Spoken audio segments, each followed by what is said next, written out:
Bonjour très chers frères et sœurs, merci de me recevoir chez vous. Nous sommes en train de partager sur le sujet on ne se marie pas à cause de l'amour. On ne se marie pas à cause de l'amour.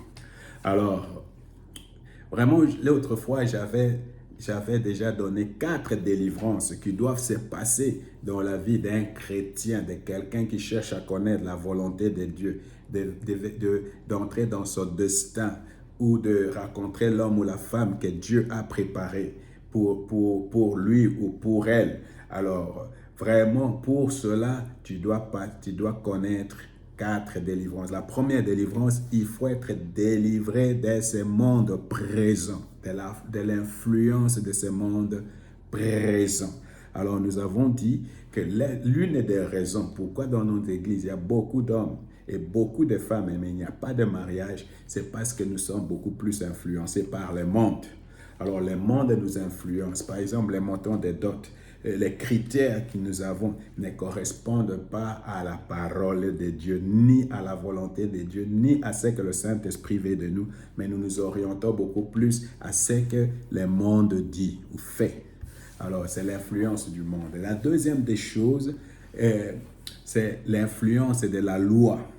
La loi, c'est ce qui dit, tu dois faire telle chose, tu ne dois pas faire telle chose, tu dois observer tel rite ou tu dois faire telle autre chose. Et nous pensons qu'en faisant cela, nous allons vraiment trouver justice auprès de Dieu ou nous allons plaire à Dieu.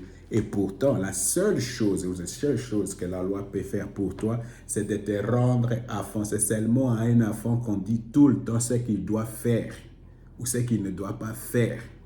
Alors, non pas seulement ça, la loi nous rend des enfants, la loi fait de nous des esclaves. Non pas seulement la loi fait de nous des esclaves, la loi fait de nous des hypocrites.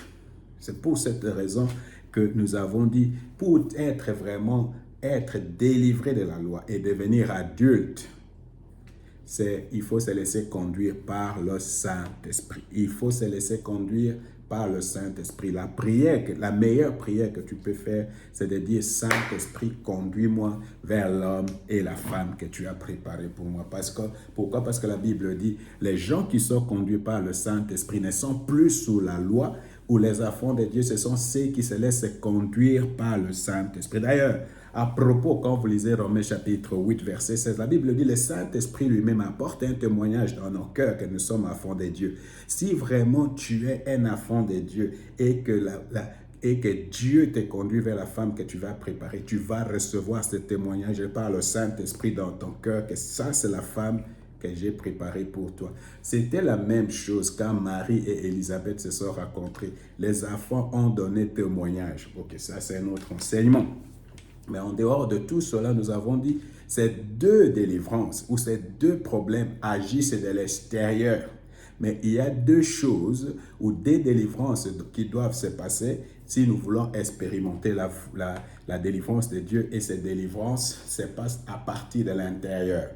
Alors, j'avais dit, le plus grand obstacle à l'accomplissement de la volonté de Dieu dans ta vie, ou ce qui t'empêche de découvrir ton destin ou la volonté de Dieu pour toi, ce n'est pas un autre, ce n'est pas le diable, ce n'est pas les sorciers de la famille, la tante, des choses comme ça, c'est toi-même. Les sorciers est en nous, c'est moi. Alors ça, tu dois être délivré de toi-même, de l'égocentrisme.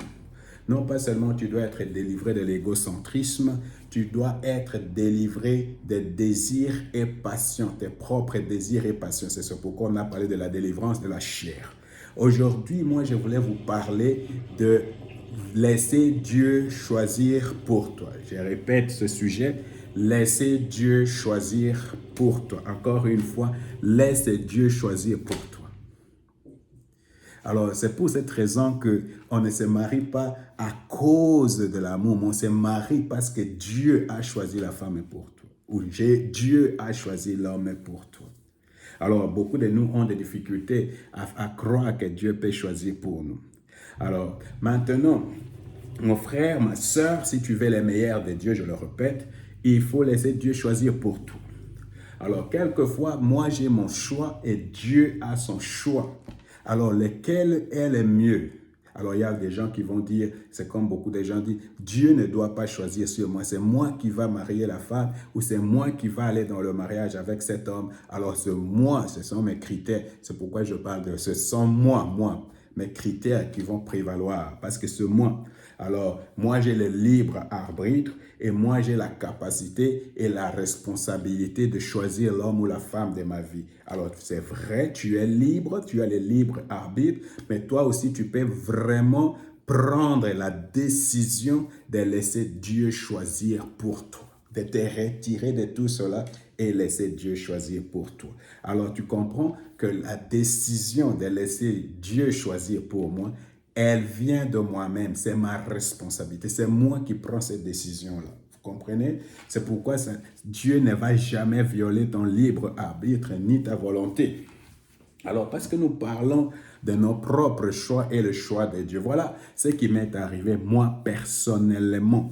Alors, je vais raconter peut-être quatre exemples où j'étais en train de pianoter par-ci, par-là pour trouver la femme de ma vie. J'étais en train de chercher, j'avais mes propres critères. Ces critères-là étaient influencés aussi par le monde et tout ça. Et Dieu m'a donné complètement une autre femme, mais qui est vraiment le choix de Dieu pour moi. Alors, la première des choses, je crois, j'avais connu quatre personnes, mais trois où j'étais très sérieux. Trois. Alors, la première, c'était celle que j'avais trouvée dans mon église. Et celle-là, vraiment, j'avais des critères dans ma liste, dans mes critères. La première critère, ça doit être une femme grande. Une femme grande, mince, cheveux longs, très éduquée, avec qui je peux vraiment discuter. Parce que je ne sais pas, mais moi, les femmes intelligentes et fortes, ça m'excite. Alors, avec les gens comme ça, avec qui je peux paraître, avec qui je peux aller paraître, un peu piquante, un peu challenge. Quand tu regardes déjà ces critères, beaucoup de femmes sont exclues de ces critères, n'est-ce pas? Complètement exclues de ces critères. Alors, j'avais connu une comme ça à l'église, mais dans mon église, cette femme-là, c'est la femme qui m'a rendu le plus malade de ma vie. Parce que pendant que moi je l'aimais et j'étais sérieux, elle avait deux autres garçons. Et à cette époque-là, comme moi, je n'avais pas de voiture. J'habitais aussi chez mes parents, chez mes sœurs, tout ça. Donc, elle avait encore un homme comme ça, un peu plus âgé qu'elle, qui avait une petite voiture, Peugeot. Et il y avait encore quelqu'un dans la famille d'un musicien connu à Kinshasa. Donc, vous voyez, c'était pas facile. C'était pas facile. Alors, après, une fois quand moi j'ai voyagé en Chine, avant de voyager, on s'est séparés. Alors, après cette douleur-là, moi, je suis allé chercher une sœur qui était avec moi dans l'école de Bible. C'est une sœur qui était avec moi et c'est une sœur qui m'impressionnait. Mais il s'agit que quand je suis arrivé là-bas, elle avait 34 ans et moi j'en avais 28. Là, je ne sais pas ce qui me dérangeait. Mais je sais que les gens de ma famille ne voulaient pas de ça parce qu'elle était plus âgée que moi. Mais moi, ça ne me disait rien l'âge. Mais qu'est-ce que j'avais constaté, c'est le traitement, comment elle traitait les gens. Et c'est ce qui me... Quand je vais là-bas, quand je suis avec elle, je suis bien. Elle avait une bonne, comme moi je veux là-bas, on parle bien. Alors souvent, comme elle travaillait, moi à cette époque-là, je ne travaillais pas encore, je suis allé chez elle pour l'attendre, pour qu'on parle. Alors je trouve la bonne, elle avait déjà donné des instructions à la bonne pour me servir un coca. Alors moi, comme j'étais seul au salon en train de l'attendre, j'ai dit à la bonne, assieds-toi là-bas, nous allons un peu parler. Alors, la bonne s'est assise. D'abord, la bonne ne voulait pas s'asseoir et puis elle s'est assise. Elle s'est assise après. Elle s'est assise et puis moi, j'étais en train de parler avec la bonne. Je posais des questions, tout ça. Alors, tout à coup, elle arrive du travail et tout à coup, la bonne fuit comme si elle a vu vraiment un grand serpent. Je t'assure, c'était terrible. Et puis moi, je me pose, mais qu'est-ce qui se passe? Pourquoi elle doit fuir? Alors, la première fois, elle s'échanger, elle s'est mise là, on a parlé, et puis là, ça m'a marqué. Moi, j'ai posé la question, mais pourquoi elle doit fuir comme ça? C'est alors qu'elle me dira, non, en tout cas, elle sait quand tu viens ici, elle ne doit pas s'asseoir avec toi. Ok. Alors moi, ce genre de choses, ça ne me dit rien. Parce que je viens pour quelqu'un d'autre, je ne viens pas pour la bonne. Alors, une autre fois, je suis encore venu et on n'avait pas à cette époque-là de téléphone. Je ne savais pas là où elle était, j'étais en train d'attendre. Elle savait aussi que j'allais venir.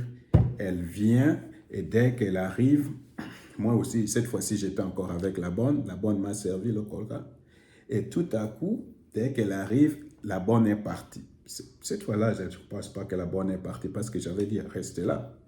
Alors, mais la femme là, elle a dit, elle ne doit pas rester, tu dois aller là-bas, là, dans la cuisine. Elle est allée là-bas. Et puis après, c'était la première discussion. Raph, quand tu viens ici, si moi je ne suis pas là, je ne veux pas que tu parles avec la bonne.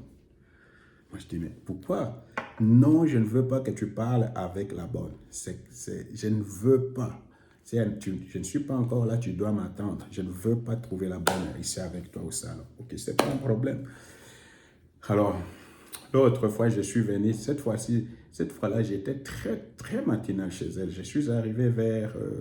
non, c'était donné rendez-vous.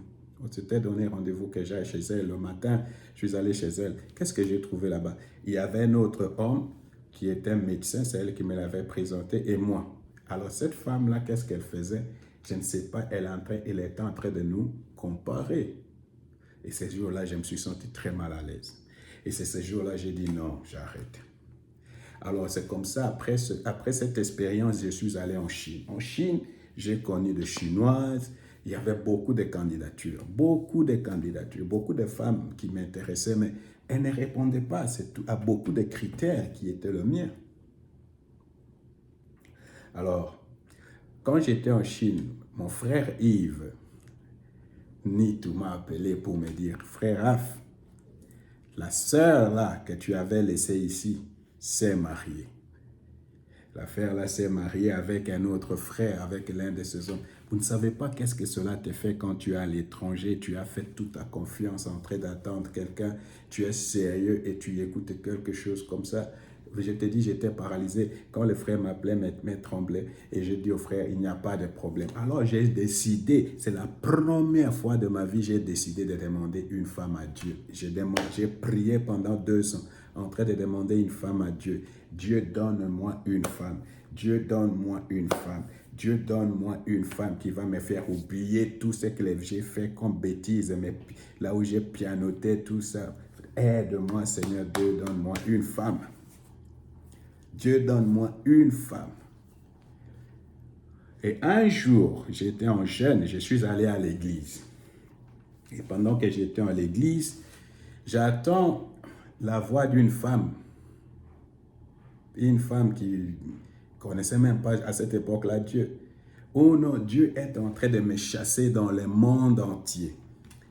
Et moi, comme je suis sceptique pour ce genre de choses, moi je dis, mais quelle est cette femme que Dieu doit chercher? Pourquoi Dieu doit chasser quelqu'un dans le monde entier? Pourquoi cette femme doit se faire aussi importante? Et dit, Dieu me cherche dans le monde entier des choses. À ces moments-là, Dieu parle dans mon cœur direct. C'est ta femme. Je ne l'ai pas encore vue. Je ne connais pas la couleur de sa peau. Je ne sais rien. Mais j'ai écouté seulement la voix. C'est ta femme. Ouais. Laissez Dieu choisir pour toi. Alors, quand j'ai écouté la voix, je ne savais même pas, je n'ai pas vu la personne. Alors, qu'est-ce qui s'est passé? Cette sœur-là, que je ne connaissais pas, que je n'avais pas vue, est venue au lieu où moi j'étais en train de prier. Et quand j'ai vu la sœur, je me suis intéressé, tout ça. Je suis allé là-bas, j'ai cherché à connaître, j'ai demandé à la sœur, est-ce que tu peux m'apprendre l'anglais? Et pourtant, moi, je parlais déjà anglais. Elle-même, jusqu'aujourd'hui, elle le dit. Je parle anglais jusqu'aujourd'hui, je lis l'anglais, je parle anglais. Donc, j'ai demandé, est-ce que tu peux m'apprendre seulement l'anglais et tout ça. Alors, c'est fait un rendez-vous le matin. On s'est fait le rendez-vous le dimanche à l'église qu'on va manger ensemble après le culte. Alors, quand nous sommes allés manger ensemble, dans un restaurant. Nous nous sommes retrouvés là-bas dans un restaurant. Elle et moi, on a commandé tout ça. Et à cette époque-là, je ne savais pas que les Allemands invitent les gens. Elle a dit, je t'invite. Alors, nous sommes allés manger là-bas. On a mangé. Et puis, quand on a fini, moi, je pense que c'est moi qui ai payé. J'ai payé tout. Après, nous sommes allés. Elle m'a invité pour aller manger du gâteau dans un hôtel quelque part. Nous sommes arrivés là-bas. Alors, pendant que nous étions en train de manger, comme moi j'étais en train de prier, et dans ma liste, il n'y avait plus la taille, le mince, les cheveux longs, les trucs comme ça. J'ai posé 3 questions. La première question que j'ai posée, j'ai dit, mais est-ce que si Dieu me demande d'aller en Afrique, est-ce que tu vas aller avec moi pour qu'on aille prêcher l'évangile là-bas? Est-ce que tu vas venir avec moi en Afrique? Est-ce que tu sais que Dieu m'a appelé pour prêcher l'évangile toute ma vie? Et que tu vas le faire avec moi? Chaque question que je disais, elle disait oui. Elle disait oui. Elle disait oui. Elle disait oui. OK. Et je suis resté calme.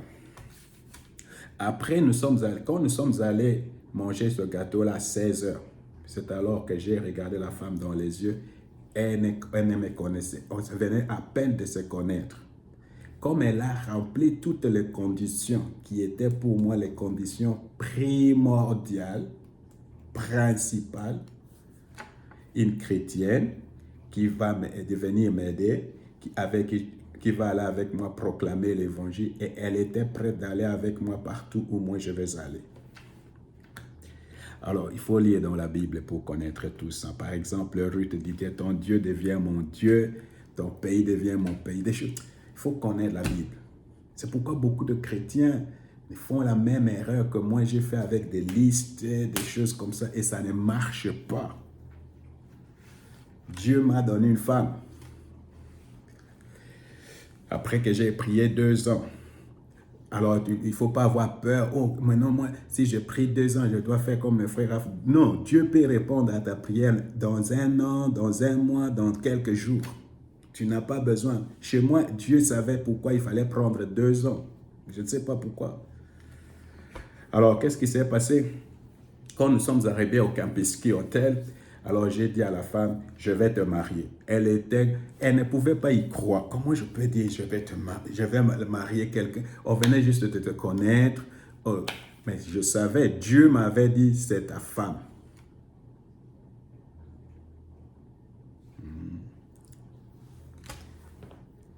C'est pourquoi moi, quand les gens se marient, la question que je pose toujours aux gens là, est-ce que vraiment, je cherche toujours l'élément du surnaturel, l'intervention de Dieu, parce que c'est Dieu qui amène les gens, qui met les gens ensemble. En anglais, on dit, Dieu est c'est Dieu qui met les gens ensemble.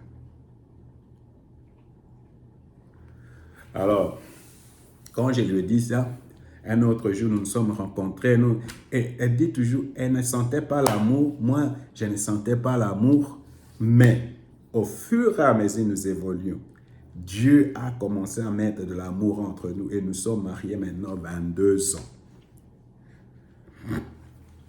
Pendant ce temps, dans la même église, une sœur d'origine australienne est venue.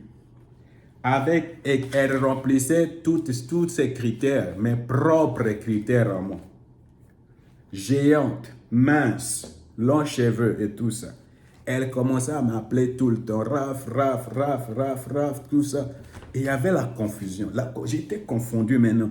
Qu'est-ce que je dois faire? Est-ce que je prends la femme que Dieu m'a dit, ça c'est ta femme, ou je prends la femme qui répond à mes propres critères que moi j'ai établis? Toi, tu dois répondre à cette question. Et c'est ce que beaucoup d'entre nous faisons. Alors, un dimanche, j'ai pris la sœur et je suis allé chez la sœur aux cheveux longs, mince, grande, et je lui ai présenté, je lui ai dit, voilà, cette femme est ma fiancée. Et celle-là, dès ce jour-là, elle ne m'a plus appelé et la situation était calme jusqu'au jour d'aujourd'hui. Alors, mon frère, ma soeur, Tu veux trouver la femme de ta vie. Tu veux trouver l'homme de ta vie. Tu dois prier et attendre que Dieu choisisse pour toi. Parce que si Dieu choisit pour toi, tu seras heureux. Dieu ne commet pas d'erreur. Alors, vous voyez que la femme que j'ai reçue, ce n'est pas la femme qui était dans mes critères. Mais Dieu m'a donné les contraires de ce qui était dans ma liste. Dieu m'a donné une aide. Dieu m'a donné une femme, une conseillère, une travailleuse, une femme très sérieuse, une femme qui, même dans ma famille, quand tu la vois, elle est vraiment intégrée, bien qu'elle soit européenne.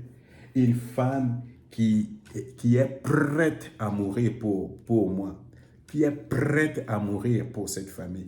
Une femme qui, vraiment, un partenaire dans tout ce que je fais. Mais si moi j'avais pris cette femme-là, je suis très convaincu, je serais déjà divorcé. Ça, il n'y a même pas ombre de doute. Moi, je serais aujourd'hui divorcé et mon ministère même serait déjà dans le ténèbre. Comprenez, frère? Peut-être j'aurais déjà 2-3 femmes. Alors, laisse Dieu choisir pour toi, mon frère. Laisse Dieu choisir pour toi, ma soeur. Laisse Dieu choisir pour toi. Laisse Dieu choisir pour toi, mon frère, ma soeur. Dieu ne commet pas d'erreur. Alors, que le Seigneur te bénisse. Que le Seigneur te bénisse. Maintenant, je vais seulement commencer à lire un peu des versets bibliques pour te montrer pourquoi c'est important de laisser Dieu choisir pour toi. Que le Seigneur te bénisse.